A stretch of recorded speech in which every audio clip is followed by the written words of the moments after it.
Gemstone nyo to. Kolektor ka, magiging ano ka rin, palang araw.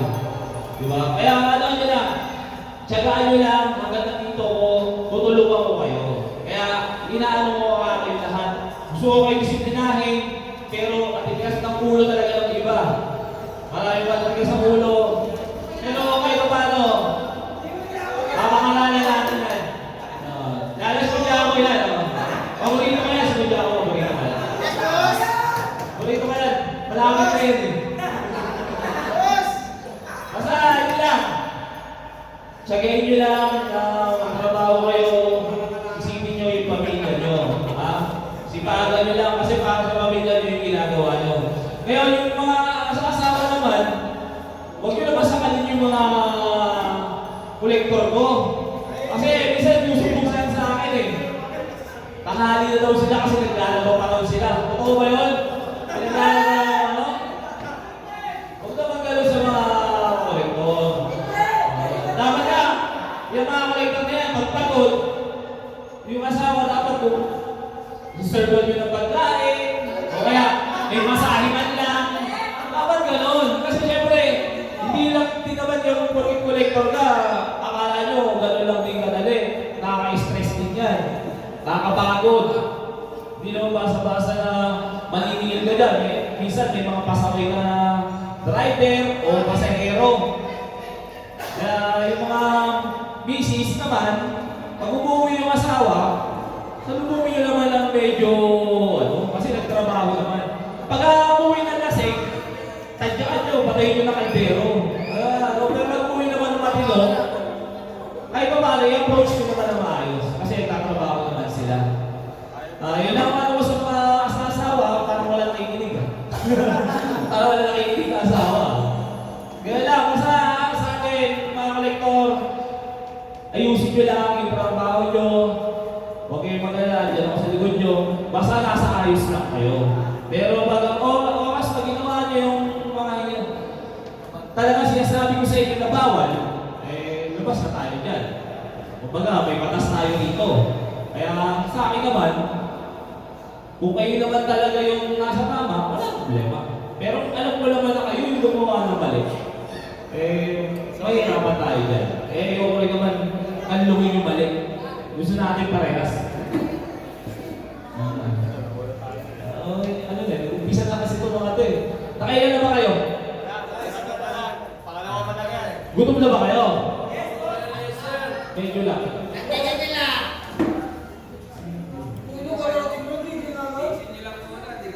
Sige, ano muna tayo? Ang dami ko lang pala sinabi. Kung nakalimot tayo magpasalamat sa taas. Pwede ano muna tayo? Pray muna tayo kahit pa paano. At least, sama-sama tayo dito. Hindi lang tayo ng pasalamat. Tayo muna tayo, tayo muna. Ano muna tayo, pasalamat muna tayo. Sige ba? Thank you, Lord, sa araw na ito, para sa aming lahat, sa mga opisyalis at mga kolektor. Maraming salamat po sa lahat. Sa mga blessings, sa mga pagkain, sa araw-araw na kinikita nila, ano ba ito? Trabaho ginagawa. Ingatan niyo po sa Lord. Panginoon, salamat po lahat, sa lahat, araw-araw, sa biyaya. Yun lang po.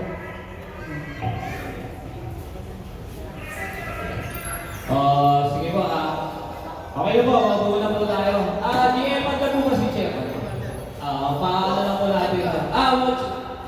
Papakilala ko po sa inyo, si chairman, yung mga asasawa natin yung kakilala yan, si chairman, tawag namin yan, si boss. Ano lang, acknowledgement lang sa mga kolektor natin, boss. Okay. So, Merry Christmas po sa atin. Ano pa po, on the first time, nakita ko po si Direk Sally na gano'n po. Kanyang naghanda ang ating mga kolektor na first time po nangyari. So, masasabi ko po lang sa inyo, sana ipagpatuloy po natin lahat ng pagkakikinig sa kooperatiba. Tapos, huwag na po tayo maging matigas sa ulo. Nakikita ko araw-araw sa inyo doon. Ayusin nyo na sana upang sa gano'n magiging happy tayo lahat. At walang kapapagalitan kung wala ako nakikita ang mali. Tandaan nyo yan ha. Kasi kapag ako nagagalit, para sa akin lahat yun. Sana kayo, magbago na po tayo lahat. tuloy-tuloy po ang ating samahan sa kooperatiba. So, muli, Merry Christmas po sa ating sa inyo lahat. Narinig niyo kay boss, ha? Huwag kang pasaway, ha? Kailangan natin. Alagaan natin yung terminal natin.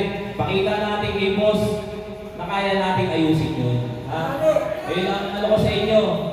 Mga sponsor. Vice. Vice.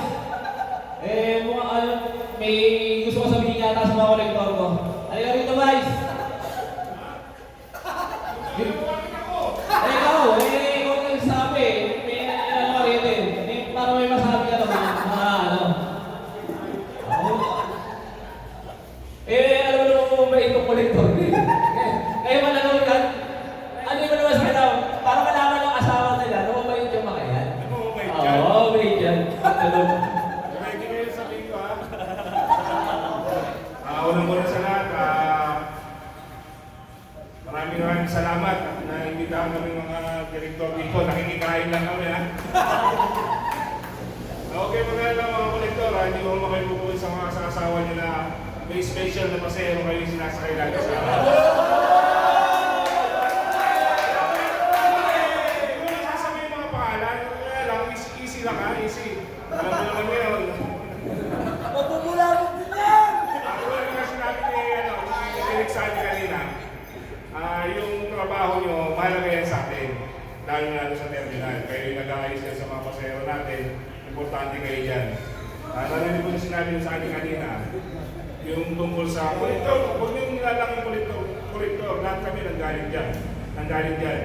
Dahil si Eric Sani ako, naging kolektor ako, alam niya yan. Bago ako naging driver. Naging ethics ako, hanggang sa naging credit, hanggang sa ano. Ganun din pwede mangyari din sa inyo. Kaya sana alagaan yung trabaho nyo. Mahirap maghanap ng trabaho ngayon, sinasabi ko sa inyo. Kaya alagaan yung trabaho nyo. Mahirap na yung kinikita nyo ngayon, hindi kinikita ng mga nag-uopisina yan. Nag-uopisina, naka-airport pa sila pero minimum lang. Pero ngayon kaya-kaya nyo kitain yan. Doble pa, kung sisipagan nyo lang. Para sa pamilya nyo, iwas issue lang. Yun lang. Salamat. Narinig niyo si Vice. Alam niyo ba mga misis kung magkano inuuwi niyo mga yan? Meron bang misis dito na pwede makausap na magkano ba inuuwi ng mga kolektor na to? Mapupulabog na! Sabihin ko lang, gusto niyo kung magkano inuuwi niyo mga yan? Kasi may na-interview ako dyan. Halika rito. Ito magpapatunay ito eh. Ito magpapatunay. Halika rito. Tumayo ka. Ilalagdag kita dyan. Halika rito. Saglit lang. May tanong lang naman ako sa'yo. May tanong lang naman ako para marinig din ng mga misis nila. Kasi alam mo dito, maraming nagtatago lang ano rito eh. Di ba umaga ka naniningil? Anong oras ka naniningil sa umaga? Alas 3, sabi siya. Tapos umiuwi ka na, tanghali. Magkano kikita? Magkano kikita? Lakasan ka! 600 papuntang 700. Tanghali na yan ha! Tanghali lang yan, tanghali lang. Tanghali. Pero pag nag-good day ka, At 1,000.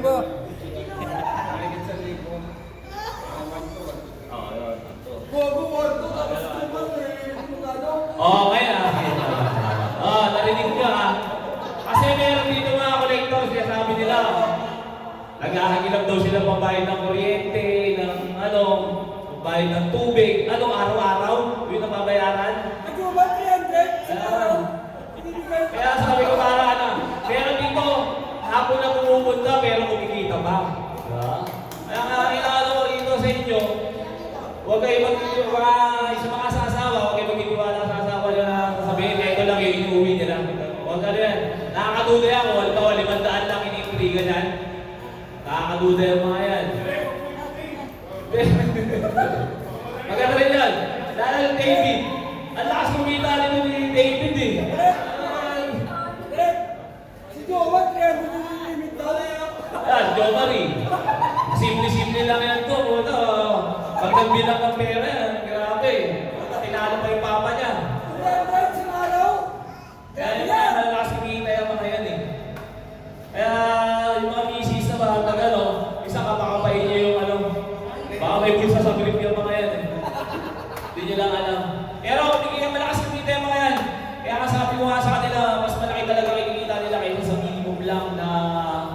nagtatrabaho. Kasi kung nagtatrabaho ka, ang dami pang rules and regulation na ano, dyan sa taas, basta masipag ka lang, marunong ka mag-respeto, okay na. Kaya sayang, kaya tandaan nyo ha, sayang naman kung hindi nyo pag-iingatan yan. Kasi hindi pita na namin yan. Lahat na kayo na nag-apply, kailangan na nilang magbayad ng 500 at kailangan pa mag-seminar. Kaya sayang yung opportunity na yan na napunta sa inyo. Na nandyan yan, pakalagaan nyo na yan. Si balang araw, sino ba naman huhugutin namin? Hindi siyempre, kung nagtatrabaho ka sa co-op at maganda naman yung performance na binaano mo, di okay, hindi, doon na lang kami kumuha. Parang kay Bong. Sample ko na si Bong sa inyo. Dahil sa inyo rin nagsimula si Bong. Ngayon, manager, pagsalita si GM. Si GM. Para makilala niyo si GM, si manager. Ito yung manager lang natin. Okay, ito. Dito nag-ano. Dito sa Lego, okay ito. Maraming salamat po sa akin. Sa mga kolektor, nais ko lang ipaalam sa inyo na dito sa co-op, dito rin ako nagmula, tulad ni Direk Sati. Kaming magkakapatid, dito rin kami lahat nakapagtapos sa sipag ng aking tatay, operator ng 285 po, si Mr. Cesar Tupas. Lahat po kami magkakapatid, dito kami nakapagtapos. Kaya ngayon, yung pinahalaga mo po na bilang mga driver, mahalaga sila sa lipunan, katulad ni Direk Sani, lahat po ng mga driver dito. Yun ay nagtaguyod sa aming magkakapatid, bali amin kami magkakapatid, lahat kami nakapagtapos na pag-aaral dahil sa aking ama. Dito sa co-op, kaya ngayon po, pinahalagaan ko yung dito bilang sa posisyon ko, sana ganun din kayo, pahalagahan niyo yung trabaho niyo, yung pamilya niyo, pangalagaan niyo. Maraming salamat sa pagkakataon na nakaharap kayo dito. Sana maging maayos tayo sa terminal. Yun lang naman yung hinihiling namin ni Chairman. Kung merong pagkakamali, natural lang na magagalit si Chairman at ang pamuluan. Kaya wala namang mawawala kung susunod tayo sa tama. Yun lang. Maraming salamat at mag- Okay. Si GM. Banggitin ko na rin dito kasi, dito, marami talaga ang kooperatiba, marami natulungan. Kasi ako, bata pa ako, kumbaga, sama-sama lang ako sa tatay ko rito, tapos naging membro ako, hindi man ako nakapagtapos ng pag-aaral ko, pero napagtapos ko yung anak ko. Nagtapos yung anak ko, tanda ko Claudio yun, kaya pinagmamalaki kayo. Dito ko lahat kinuha yun sa kooperatiba. Dito ko lahat kinuha yun. Kaya kayo, bilang ako, nagawa ko yun, kaya isi-share ko sa inyo yun. Yung diskarte, kaya nga lagi ako nagpapamiting sa inyo, tinuturuan ko kayo kung paano gawin yung trabaho nyo. Kasi gusto ko rin, kung ano yung nakakamit ko, makamit nyo rin. Kung ano yung diskarte na ano ko sa pamilya ko, gusto ko rin i-share sa inyo. Kasi para sa akin, mahalaga sa pamilya talaga yung, lalo na yung lalaki, masipag, marunong magtiyaga, para sa mga anak nila, mas doon ako pumupokus eh. Pero pag yung ako yung tinuturuan ko na, tapos parang nababaliwala pa, parang doon ako na, kumbaga sayang. Sayang yun. Kaya meron dito, yung mga nag-aaral, talagang inaano ko sila. Hindi man lang sila makarating sa meeting, walang problema. Nandiyan ka pala sa school, walang problema eh. Kumbaga yun ang inaano ko sa inyo. Kaya magtiyaga lang kayo para sa mga anak nyo. Mangarap din kayo kahit na paano.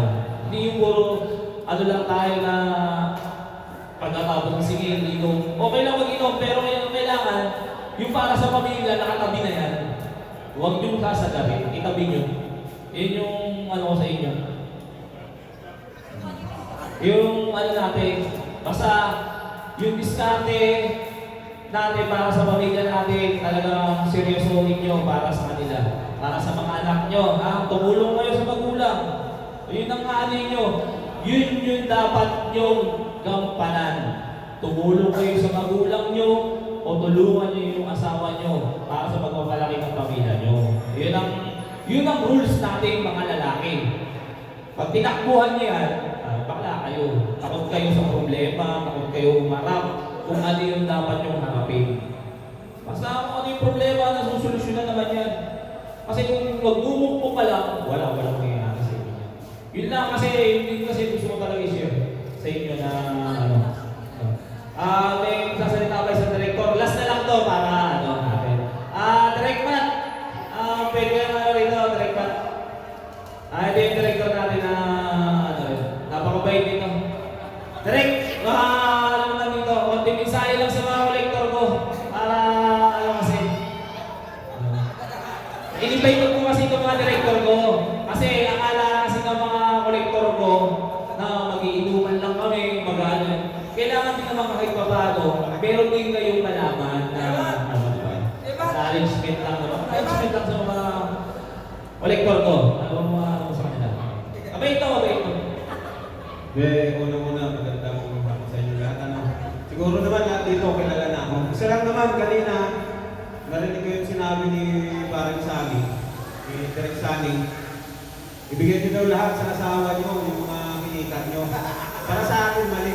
Bakit marunong kayo ng open? Oo. Parang naman puro sa Huwag puro sa asawa, magtira kayo para sa sarili niyo. That's number one, para hindi umaba, nagugutom na yung mga bata. Huwag puro trabaho. Alagaan niyo din yung mga asawa niyo. May kayo sa pag kumita ng pera, alagaan niyo mabuti yung mga asawa niyo. Nako. Kaya lang sabi ko, alagaan niyo mabuti yung mga asawa mo. Huwag puro trabaho, di ba? Direct. Huwag puro trabaho. Yan. Okay lang, magtatrabaho ng natural lang yan. Pero, siyempre, huwag niyo makakalimutan yung responsibilidad niyo sa di ba? Sa mga asawa. Kailangan yan. Salamat sa iyo, boss! Sige, yun lang. Maraming salamat. Grabe. Grabe yung pakito sa akin nakatingin lagi. Wala ulo. Okay ka magpayo, pre. Sige, ano na tayo? Kain muna tayo. May palaro tayo sa mga bata. Tapos sa matanda. Maliliit sila. Di naman kaya mga bata. Bibigyan na lang natin sila. Wasakan na muna. Kumain muna tayo. Sila kayo. Medyo na-late tayo ng ano. Pero, sige. Wasakan muna tayo. Kumain na muna. Yung mga sige lang, kaya na muna. Yung mga lalaki, kakain mo ba? Nag-iinot na yan tayo ngayon. Sige po, kain na po kayo. Ano tayo?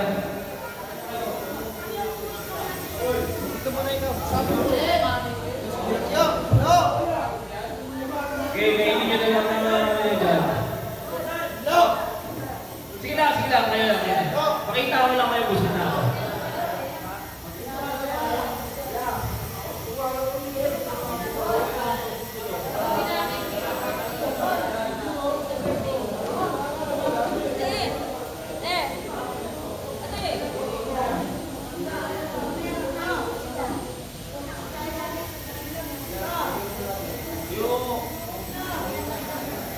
Yung mga asawa na may kargang bata, sandukan naman yung mga, sandukan nyo na lang.